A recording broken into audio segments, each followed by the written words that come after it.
La consolation est une personne. Ouais. C'est une personne qui amène la consolation. Parce que la consolation automatiquement doit être liée à une personne. Et cette consolation ne peut pas être une autre personne, ce n'est que Dieu lui-même. Oui. Parce que c'est Christ qui est le chef de l'église, c'est Christ qui est l'envoyé de l'église. C'est Christ qui vient. Quand on sait que Dieu est omniprésent, ce qu'on est omniprésent. Il est omniprésent. Il a dit ici, avez-vous tous les jours jusqu'à la fin du monde. C'est ce même Christ qui est l'envoyé et qui est même le sauveur, qui est même le consolateur. Ce consolateur-là, les musulmans en bénéficient également de sa présence. Réellement, puisque lui-même il dit, le Père qui est notre Père de la foi, Oui. il a été réjoui de voir de ce fils venir, le fils premier qui lui a été donné, le fils premier qui lui a été donné, c'est vrai que Christ. Il a été réjoui de voir le fils venir en ce temps. Mais en son temps, il avait vu le Christ qui devait venir dans le futur. Donc, qui quand devait on venir parle consolateur, on parle Christ. automatiquement. Ça veut dire que le Saint-Esprit dans ça. Oui, c'est toujours lui. C'est toujours lui. Parce que c'est lui qui vient consoler le peuple. Il n'y a pas une autre personne, c'est lui qui vient. C'est lui qui vient racheter, c'est lui qui vient encore consoler, qui vient consoler pour ramener le peuple. Alors, si le Saint-Esprit, le consolateur, venait clarifier tout ce que Jésus a dit, pourquoi autant de diverses, pourquoi ces incompréhensions entre musulmans, chrétiens et autres, puisque vous venez de dire que les musulmans bénéficient également de sa présence. Il dit, nous sommes tous fils d'Abraham à travers Christ, le fils premier. Nous sommes tous les fils de Dieu à travers Christ. Personne ne peut être fils de Dieu s'il n'est pas à travers Christ. Lui-même, il le dit dans Actes chapitre 3, 29. Nous sommes fils de Dieu à travers Christ, fils d'Abraham à travers Christ. Donc personne ne peut être fils d'Abraham si ce n'est pas à travers Christ. Pour que tu sois fils d'Abraham et avoir le salut qui nous est promis aujourd'hui et la consolation qui nous est promis, ce n'est qu'à travers Christ, qui est le fils d'Abraham. Alors, qu'est-ce que vous voulez passer comme message? Parce que le musulman bénéficie du consolateur qui a été promis. Oui. Ok. Ça veut dire qu'il est sauvé lui aussi. S'il reçoit Christ, okay. S'il reçoit Christ, après il est en train de dire, parce que il y a des messagers qui sont envoyés, mais qui incarnent l'esprit de Christ en eux. Si ce monsieur n'incarne pas l'esprit de Christ, parce que c'est Christ qui sauve, c'est Christ qui console. Si ce monsieur n'incarne pas Christ en lui, il ne peut pas être sauvé. Alors dès qu'on a reçu Christ, on devient déjà la sémence d'Abraham. Ça c'est la sémence promise. On dit pas la sémence, la sémence promis d'Abraham, c'est Christ. Et nous sommes donc les cohéritiers de Christ à travers Christ. Quand on a reçu Christ, on a le consolateur. On a le consolateur, parce que c'est lui toujours, c'est lui qui est le chef de l'église. Et on comprend mieux la parole de Dieu. On comprend mieux la parole de Dieu, parce que c'est lui qui fait rachète, c'est lui qui console, c'est lui qui ramène. Et il travaille en français, il dit notre Dieu est à mort, il travaille en travers les prophètes. Et le prophète de notre jour, que nous voulons présenter, que je présente aujourd'hui, qui est William, qui incarne Christ. Attendez là, vous êtes en train de soulever un autre pan. Ok. Vous nous parlez de William Marion. Vous avez dit quoi déjà? William Marion Branham. William Marion Branham. C'est un prophète. C'est un prophète. Il est mentionné dans la Bible. Il est mentionné dans la Bible. Si je peux lire, je vais lire. Allez-y, vous avez encore 2 minutes. On va lire dans Malachie 400. Malachie 4, je vais lire Malachie 4 à partir du verset 5. Voici, je vous enverrai Élie le prophète, avant que le jour de l'Éternel arrive, ce jour grand et redoutable. Il ramènera le cœur des pères à leurs enfants et le cœur des enfants à leurs pères, de peur que je ne vienne frapper le pays d'interdit. Ici, je vais avancer vers pour maintenant finir, puisque quand Jésus vient, il faut automatiquement un précurseur. Le premier précurseur qui a annoncé la venue du Messie, qui est le sauveur, qui le consolateur, il a fallu avoir un petit précurseur. Et maintenant, pour son retour, il faut avoir un deuxième précurseur qui nous ramène. Et c'est lui qui a été envoyé. Et c'est qui nous prouve que c'est lui, parce que les prophètes ne se contredisent pas. Ils ne viennent pas contredire ni Pierre.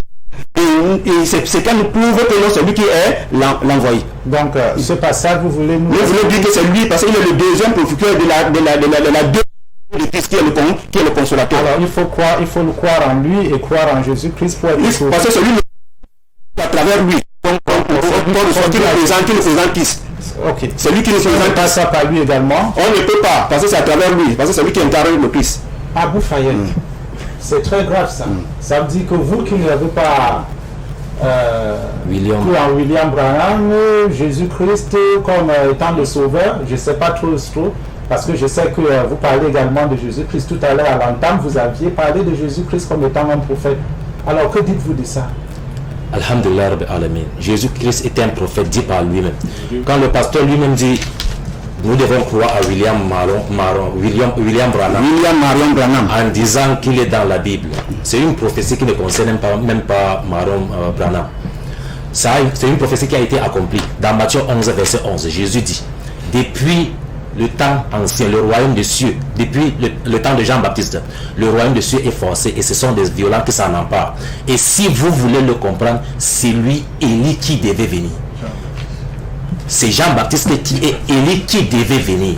Donc, vous voulez dire que ce passage annonce Élie? Non, ça annonce Élie. Dans Malachie 5, verset 4, on dit, je vous enverrai Élie le prophète. Puisque Élie dans Dieu est allé au ciel.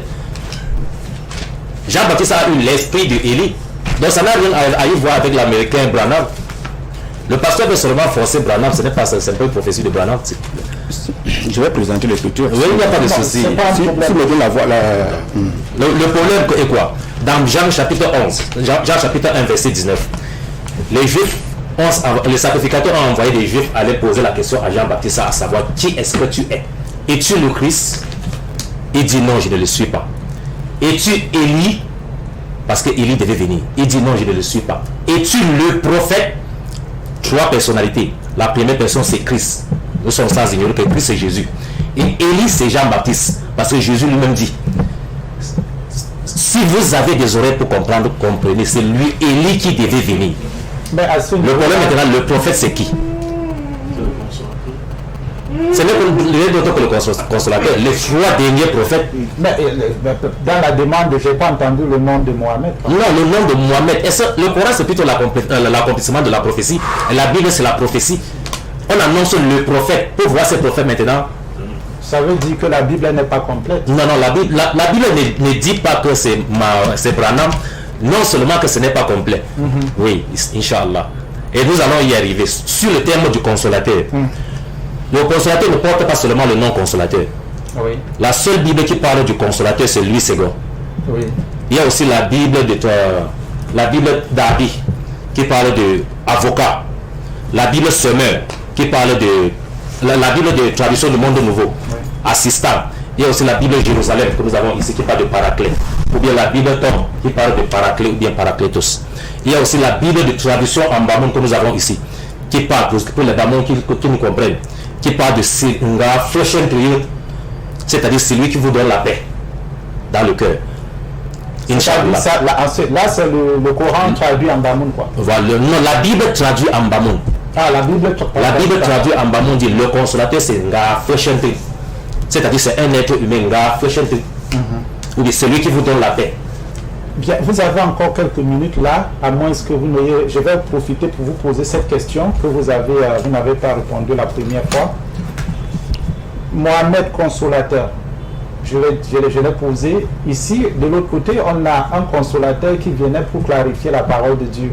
Alors, Mohamed, vous avez dit qu'il est sauveur, il est sauveur. Je suis d'accord avec vous. Merci beaucoup. Ok. Il venait sauver qui et pourquoi? Alhamdulillah Rabbil Alamin. Nous avons dit le prophète Mohammed est venu sauver l'humanité comme je venais de dire tantôt. Avec le verset coranique. Et au terme du consolateur, nous ne disons même pas encore. C'est quand nous allons entrer dans le débat qu'on va voir si c'est Mohamed. J'ai dit ceci. Mohamed lui-même va accepter s'il est le consolateur ou pas. C'est lui-même. Puisque avant Jésus, il y a eu des consolateurs. Jésus était consolateur. Dans 2 Samuel chapitre 10 verset 3, on dit ceci. Le chef d'Anon, dans 2 Samuel chapitre 10 verset 3, le chef des fils d'Amon dit à Anon, leur maître, pensez-vous que ce soit pour honorer ton père que David t'envoie des consolateurs? Ces consolateurs, ce sont des êtres humains. Et dans Job 16, verset 2, Ces consolateurs-là, ils sont au même niveau que Mohamed. ici ce sont des serviteurs de David. Donc, Là, ce sont des serviteurs de David que le roi David a envoyés. Et dans Job dit, j'ai souvent entendu pareille chose. Vous